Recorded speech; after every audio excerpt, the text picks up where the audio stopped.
The most important achievement in Chinese literature during the Wei Jin time and the period of the southern and northern dynasties was the appearance of pastoral poetry. In this era, Chinese poets made great nature an independent subject.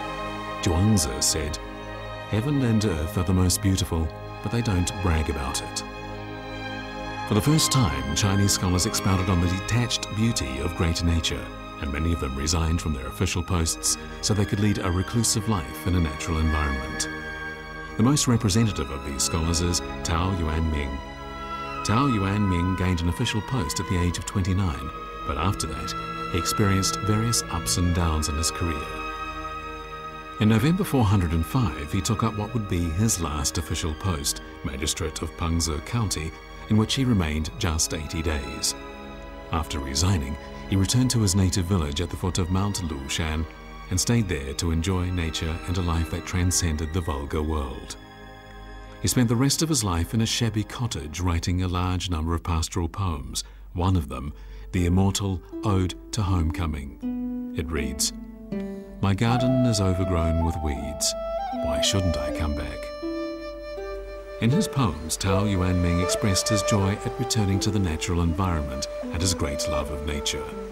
In so doing, he created a new style of pastoral poetry.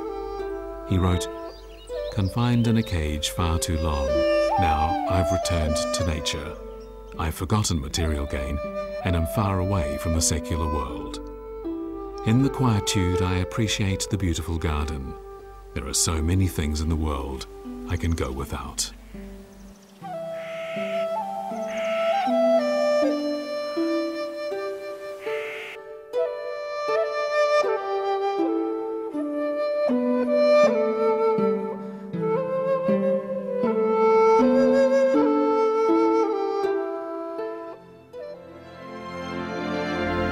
Many Chinese poets followed Tao Yuanming's example and, like him, gave expression to a state of mind that was detached from the outside world and a longing for life in a natural environment.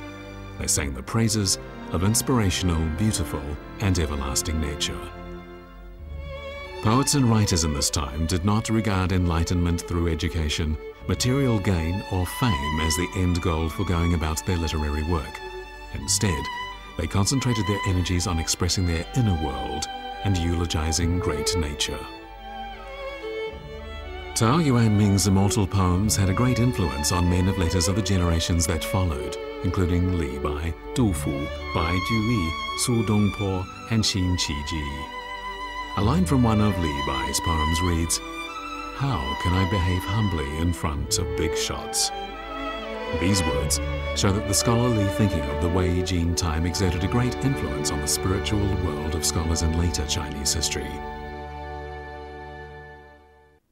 During the Wei and Jin period, Chinese intellectuals were very much preoccupied with something called awakening the inner self. It's a concept that is exemplified by the writing of Tao Yuanming. Something else this period of history is noted for is the emergence of calligraphy. No longer employed simply for practical use, calligraphy was elevated to an object of aesthetic appreciation. Before the Wei and Jin dynasties, the art of Chinese calligraphy had been through 4 stages of development. The first stage is marked by inscriptions on bones and tortoise shells of the Shang dynasty from around the 16th to 11th century BC. The second stage is marked by inscriptions on ancient bronze objects, and the third stage is marked by seal characters of the Qin dynasty. The fourth stage is marked by the official script of the Han dynasty. However, due to an overemphasis on standard writing, it was very difficult for calligraphers using these calligraphic styles to express their personalities. And so, during the Wei and Jin dynasties, a number of calligraphers created running script and standard script. This great reform of calligraphy enabled the hands and minds of calligraphers to be set free, and so the works of great calligraphers living in the Wei and Jin dynasties, such as Wang Shizhi, display a natural style of writing. From that time on, Chinese calligraphy was no longer just a way of writing, but a form of art that could be used to express the sentiments of the calligrapher.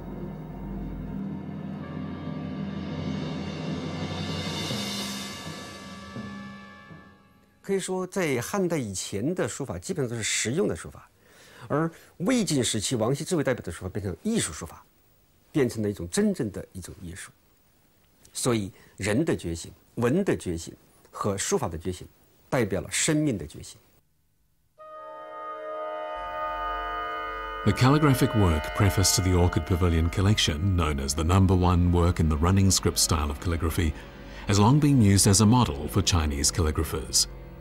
The calligraphic style developed by Wang Shizhi and Wang Xianzhi has been imitated now for nearly 2,000 years, and all the calligraphic styles such as standard script, running script, and wild cursive script were developed on the basis of Wang Shizhi's style.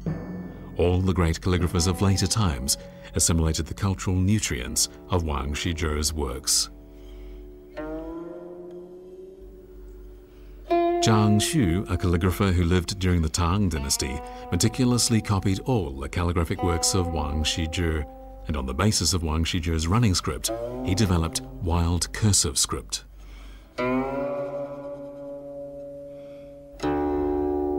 Su Shi, who lived during the Song dynasty, was the founder of the calligraphic style known as following the mood. Su Shi worshipped Wang Shizhi and Wang Xianzhi, saying, "Their calligraphic works are superbly bright, yet plain in appearance." He regarded Wang Shizhi's calligraphic style as the ideal model. Su Shi executed his brushwork according to his mood, not according to rules, and he studied masterpieces in order to know what they were attempting to convey, not simply to appreciate the way they looked. In other words, he cared little about the rigid outer form. Su Shi is universally acclaimed as having reached a truly high level in the art of calligraphy. Only those whose cultural attainments are at the highest level can assimilate the spirit of the works of Wang Shizhi and Wang Xianzhi and not fall into vulgarity. Zhao Mengfu, a great calligrapher who lived in the Yuan dynasty, carried on the carefree and graceful calligraphic style of Wang Shizhi. Zhao Mengfu has been generally referred to as a true disciple of Wang Shizhi. There is a saying among Chinese calligraphers: calligraphy practitioners who do not follow the Jin dynasty style cannot achieve the highest level. Those who do not obey the rules of Wang Shizhi cannot enter into the essence of calligraphy.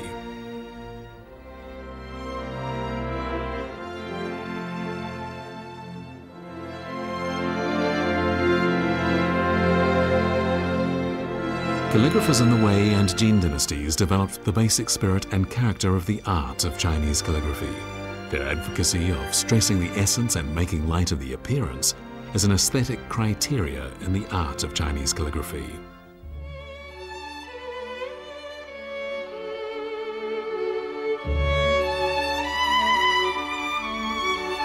In 1980, in a tomb in Wanguo village near Taiyuan municipality in Shanxi province, Chinese archaeologists discovered many cultural relics.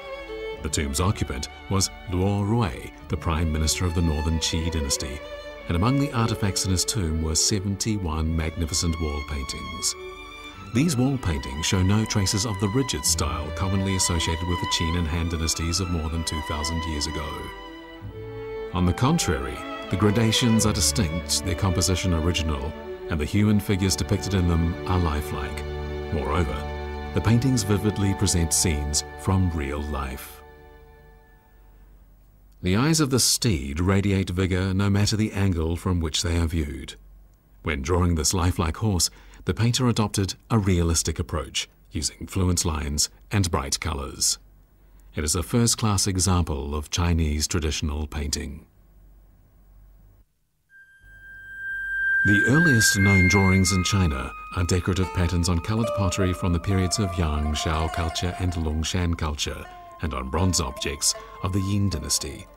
But we know nothing about the individual artists who created them. No drawings made prior to the Wei and Jin dynasties bear the names of those who created them. All were executed by nameless craftsmen. Painting as a real form of art first appeared in the Wei and Jin dynasties.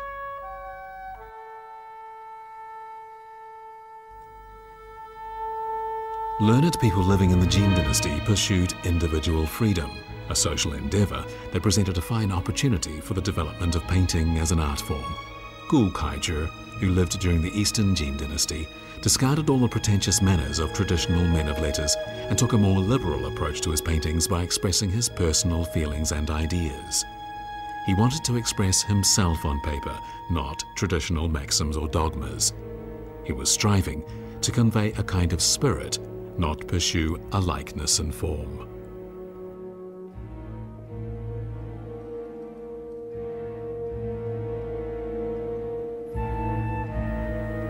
Lao Tzu, worshipped as the founder of Taoism, referred to natural standards, and the correct use of these natural standards as the divine way. Zhuangzi, another Taoist philosopher, called people's hearts the essence, and the correct use of the essence, the divine way. The Chinese phrase for the word spirit involves the combination of these words of Lao Tzu and Zhuangzi. An ancient story tells how Gu Kaizhi drew the image of a man on a piece of paper, but did not add eyes for several years. When asked why, he said, "Whether his body looks nice or ugly isn't important. The key to drawing human figures is to reveal their inner thoughts, and in a painting, the eyes are the key to conveying the inner thoughts of a human figure."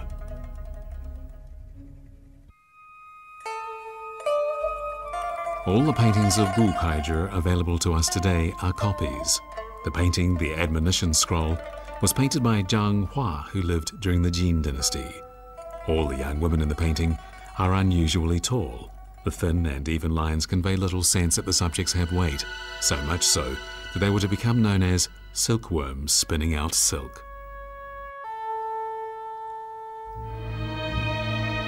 The painting Ode to the Goddess in the Luo River was created according to a description in a prose poem of the same title by Cao Zhi.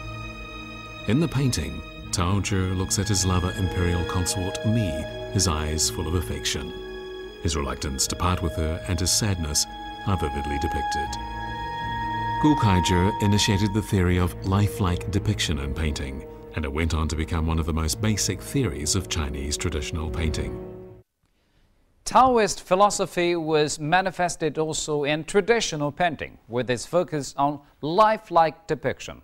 In fact, it is the unique approach to expression as opposed to representation that sets traditional Chinese painting apart from Western-style painting. Incidentally, it is also what makes the art so quintessentially Chinese. Well, if you want to learn more about the golden age of Wei and Jin period arts, join me again next time. And thank you for staying with us on today's New Frontiers. I'm Ji Xiaojun from CCTV International. Goodbye.